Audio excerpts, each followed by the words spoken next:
काका काका हे बघा, दीपला तुम्हाला काहीतरी सांगायचंय.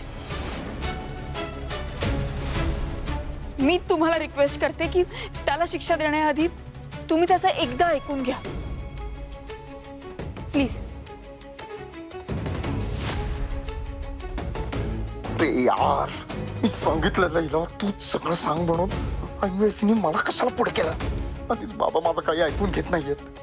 हीच योग्य वेळ आहे दीप, तुला स्वतःला सिद्ध करण्याची. दीप सांग, अरे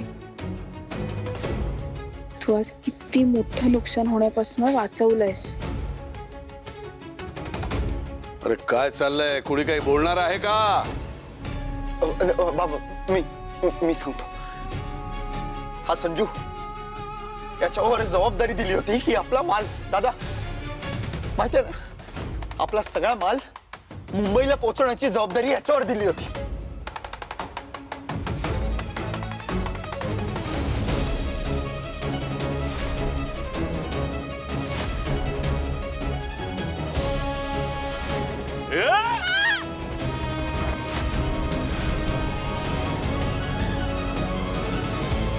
तुमचा माल मुंबईला जातो की नाही तो धुळ्याला घेऊन चालला होता. आणि यांनी आपल्याशी 3-5 करून माल सगळीकडेच घेऊन जात होता. त्याची आधी कॉलर सोड. अरे पण बाबा, कॉलर सोड त्याची.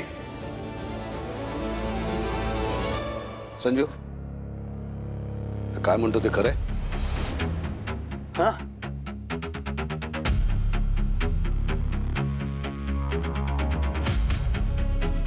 काय विचारतोय मी? हा म्हणतो ते खरं आहे का? नाही साहेब, हे अजिबात खरं नाहीये.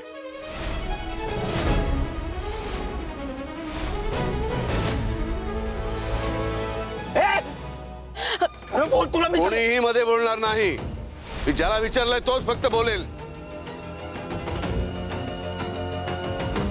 बोल संजू. साहेब, मी तुमचं मीठ खाल्ले. मी तुमच्याशी असं का वागू? अहो, या दीप सरांचा आहे ना काहीतरी गैरसमज झालाय. यांना आहे ना कोणीतरी चुकीची माहिती दिली आणि ते सरळ येऊन मला मारायला लागले. हो, हे बघा ना. काय झालंय नेमकं? अहो साहेब, आपला मुंबईला जाणारा ट्रक याला काहीतरी प्रॉब्लेम झाला म्हणून दुसरा ट्रक हवा होता. आता एवढ्या रात्री तुम्हाला फोन करून त्रास देण्यापेक्षा मी माझ्या ओळखीच्या ट्रकवाल्याला फोन केला. तो मला म्हणाला की त्या दुसऱ्या ट्रकमध्ये मी माल शिफ्ट करतो आणि मुंबईला रवाना करतो, म्हणून मी तिकडे जात होतो. पण यांना वाटलं मी ट्रक घेऊन पळतोय, चोरी करून पळतोय साहेब. आणि बघा ना साहेब, मला एवढं मारलं. तर साहेब आम्ही कामगार असलो तरी खाल्ल्या मिठाला जागतो. अहो साहेब, मला हवं तर कामावरून काढून टाका, पण असं चोरीचा आळ घेऊ नका साहेब.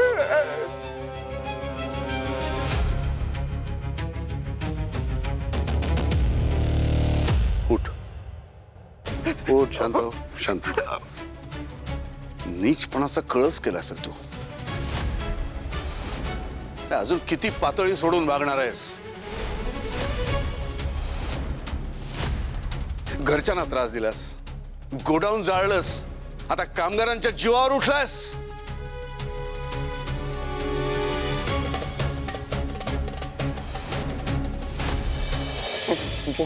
खरं बोल ना. खबरदार माझ्या घरात काही केलंस तर. हे माझं घर आहे, दारूचा गुत्ता नाही. संजू जा तू.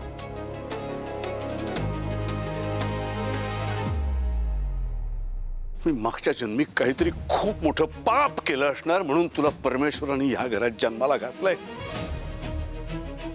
एक गोष्ट कान उघडे ठेवून ऐक. माझा जेवढा माझ्या कर्मचाऱ्यांवर, माझ्या नोकरांवर विश्वास आहे तेवढा तुझ्यावर नाही, अजिबात नाही.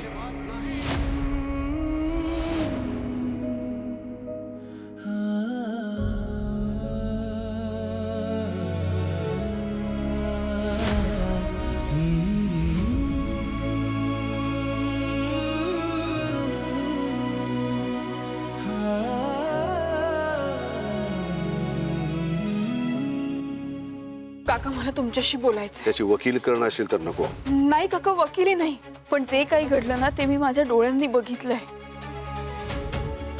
या दीपची काहीही चूक नाहीये, तो खरं बोलतोय. ज्योती, तू त्याला नीट ओळखत नाहीस. यापुढे तो या घरात दिसता कामा नये. या घराच्या आसपास जरी तो मला दिसला तरी माझ्यासारखा वाईट दुसरा कोणी नसेल. काका प्लीज, एवढा मोठा निर्णय घेण्याआधी प्लीज माझं एकदा ऐकून घ्या. हे बघा, तुमचा त्याच्यावर विश्वास नाहीये, त्याला कारणात मान्य आहे. मला तुमच्या घरच्या गोष्टींमध्ये काही बोलायचं नाहीये, पण आज खरंच त्याची चूक नाहीये. ज्योती, मला या विषयावर आणखीन चर्चा नको आहे. यापुढे तो या घरात दिसता कामा नये. काका, तुम्ही दोन्ही बाजू ऐकून न घेता शिक्षा देताय, हे चुकीचं नाहीये का? पण यावेळेस दीप चुकीचा नाहीये, हे 24 तासात मी पुराव्यानिशी सिद्ध करीन. आणि मला आशा आहे तेव्हा तुम्ही त्याची शिक्षा मागे घ्याल. झालं, आली ही मध्ये. या ज्योतीला ना खरंच अक्कल नाहीये. फायनली तो बेवडा दीप या घरातून बाहेर होणार होता, तेवढ्यात हिला त्याची बाजू घ्यायची काय गरज होती?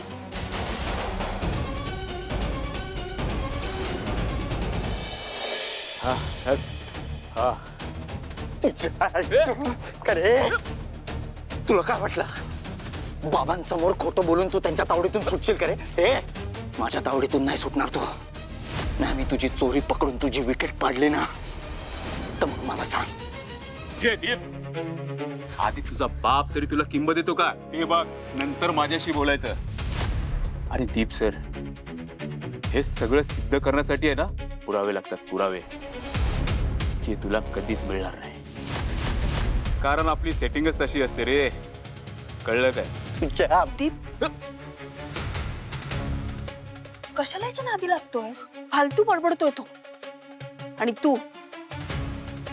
तुला ना जितकं पळायचं तेवढं पळतो. नाही, तुझा खरा चेहरा पुरुषोत्तम काकांसमोर आणला ना, नावाची ज्योती सावेकर नाही मी. ठीक आहे, ऑल दी बेस्ट. काय काय करणार आहे यार?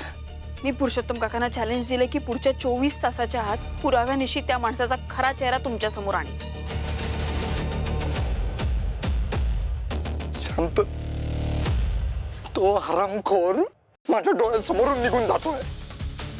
बाहेर कुठे भेटला असताना आई शपथ जीवच घातला असता. दीप, तू जरा शांत हो ना. हे बघ, रागाने विचार बंद होतात आणि विचार बंद झाले ना की माणूस चुका करतो. कसं शांत बसू यार?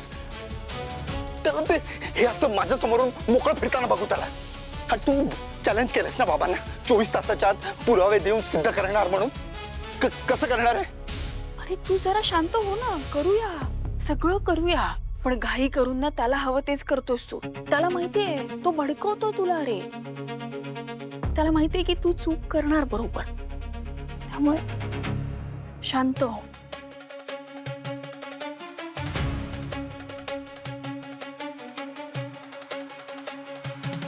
नाही, आपण ज्योती म्हणते तसं रागावर कंट्रोल ठेवू. त्या बिचारीची तर रिक्षा हरवली आहे, तर ती अजून घरी पोचली नाही.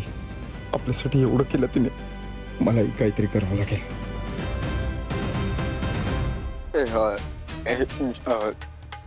ज्योती, खूप उशीर झालाय.